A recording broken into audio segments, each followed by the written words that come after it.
Hello friends, welcome to Defence Matrix. तो आज का वीडियो चालू करने से पहले हम फ्लैशबैक में जाएंगे और जो सीक्वेंस ऑफ इवेंट्स हैं उनको समझने की कोशिश करेंगे। कुछ दिन पहले हमने समझने की कोशिश करी थी कि लाइट कॉम्बैट हेलीकॉप्टर के जो ऑर्डर्स हैं क्यों नहीं दिए जा रहे हैं। उसी सेम वीडियो में हमने डिस्कस किया था नाग एंटी टैंक गाइडेड मिसाइल को और उसके डिफरेंट वेरिएंट्स को। तो उस वीडियो से बात जो हमें समझ में आई थी वो ये आई थी कि क्योंकि जो एंटी टैंक गाइडेड मिसाइल्स हैं LCH के वो रेडी नहीं हैं, इसलिए इंडियन आर्म फोर्सेस LCH के ऑर्डर देने से बच रही हैं। उसके बाद जो नेक्स्ट वीडियो था उसमें हमने बात करी थी AS-64E अपाचेज की, जिसको हमने बहुत ही डीप में जाना था। और उसके बाद जो वीडियो आया था वो आया था इंडियन आर्मी के लाइट टैंक के प्रोक्योरमेंट के बारे में। वहाँ पर हमने रशियन 2S-25 स्प्रूट SD टैंक को डिस्कस किया था। और जो लास्ट वीडियो था उसमें हमने बात करी थी आत्मनिर्भरता की। तो आत्मनिर्भरता क्या है? आत्मनिर्भर भारत का मतलब ये नहीं है कि आप अपने इंपोर्ट्स को पूरी तरीके से रोक दें। आत्मनिर्भर होने का मतलब है कि जो आपके इंपोर्ट्स हैं वो मिनिमम हो जाए और जो आपके मेजर डिफेंस इक्विपमेंट्स हैं उनको आप देश में ही बनाना चालू कर दें। तो ऐसा बिल्कुल ही नहीं है कि जो देश सारे इक्विपमेंट्स खुद ही बनाते हैं वो दूसरी कंट्रियों से चीज़ों को इंपोर्ट नहीं करते। यहाँ तक कि जो यूनाइटेड स्टेट्स है वो भी कुछ वेपन्स को इंपोर्ट करता है फ्रेंडली नेशन से। तो आज जिस चीज़ के बारे में हम डिस्कस करने वाले हैं वो पिछले सारे टॉपिक्स को कवर करेगा। तो आज का जो टॉपिक ऑफ डिस्कशन है वो इसराइल की spike NLOS anti tank guided missile है, जहाँ पर NLOS का मतलब है नॉन लाइन ऑफ साइट। तो ये एक लॉन्ग रेंज की एंटी टैंक गाइडेड मिसाइल है जिसकी जो रेंज है वो करीबन 25 किलोमीटर की बताई जाती है। तो इजराइल ने इस मिसाइल को काफ़ी सालों तक सीक्रेट रखा था। तो ये सर्विस में 1981 से ही है, लेकिन इसके बारे में काफ़ी बाद में पता लगा था।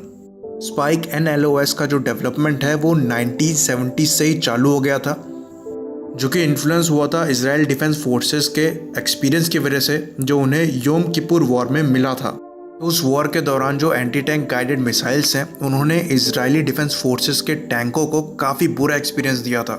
और उस वॉर में जितनी भी इजरायली डिफेंस फोर्सेस की कैजुअलिटीज़ थी उसमें 75% तो उनके टैंकर्स ही थे। तो अरब ATGM के शिकार होने के बाद उन्होंने इस एक्सपीरियंस को बहुत सीरियसली लिया और एक लॉन्ग रेंज के ATGM पे काम करना चालू किया, जिसका रिजल्ट स्पाइक NLOS है, जिसको पब्लिकली डिस्क्लोज किया गया था 2011 में। तो ये ATGM 1981 से सर्विस में है, कई सारी वॉर में पार्टिसिपेट भी कर चुकी है, पर इसको ऑफिशियली डिस्क्लोज 2011 में किया गया था। तो इसके बारे में बहुत सारी इन्फॉर्मेशन अवेलेबल नहीं है। जो इन्फॉर्मेशन है उसके हिसाब से ये करीबन 70 किलो की मिसाइल है और 25 किलोमीटर की इसकी रेंज है। बाकी बात करें तो स्पाइक NLOS एक फाइबर ऑप्टिकल लिंक यूज़ करती है बाकी स्पाइक वर्जन्स की तरह, पर ये खाली 8 किलोमीटर दूर तक जाते हैं। उसके बाद ये चीज़ डिस्कनेक्ट हो जाती है और मिसाइल को रेडियो डेटा लिंक के थ्रू गाइड किया जाता है। तो मिसाइल की नोज़ में एक कैमरा लगा हुआ है जो वीडियो फीड को ऑपरेटर को ट्रांसफ़र करती है और जो ऑपरेटर है वो मिसाइल को कंट्रोल करता है जॉयस्टिक को यूज़ करता हुआ। तो जो कैमरा है उसमें पैसिव इंफ्रारेड इमेजिंग कैपेबिलिटी है जो कि एनिमी व्हीकल्स के हीट सिग्नेचर्स को दिखाती है और किसी भी वेदर कंडीशन में इसको यूज़ किया जा सकता है। प्राइमरी वॉरहेड की बात करें तो ये shaped charge high explosive anti tank warhead के साथ आती है और अगर इसके डैमेज की बात करें तो ये करीबन 700 मिलीमीटर तक स्टील आर्मर को भेज सकती है। तो इस मिसाइल के कुल मिला के 5 वेरिएंट्स हैं जिनके बारे में डिटेल में इंफॉर्मेशन नहीं है। तो 2011 में ये चीज़ बाहर आई कि जो ब्रिटिश आर्मी है उसने सीक्रेटली ये मिसाइल्स खरीदी थी इजराइल से और इजरायली डिफेंस फोर्स की इन्वेंट्री से।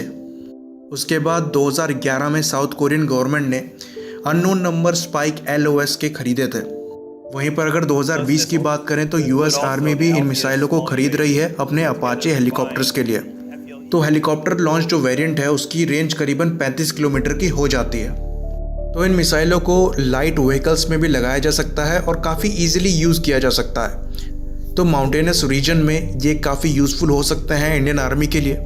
और जो एनिमी के लाइट टैंक्स हैं और VSHORADs यानी कि very short range air defence systems हैं उनको स्टैंड ऑफ डिस्टेंस से डिस्ट्रॉय करने में काम आ सकते हैं। तो इंडियन आर्मी ने डिसाइड किया है लाइट टैंक्स को खरीदने का, जो कि डेफिनेटली उनकी कैपेबिलिटीज़ को बढ़ा देगा।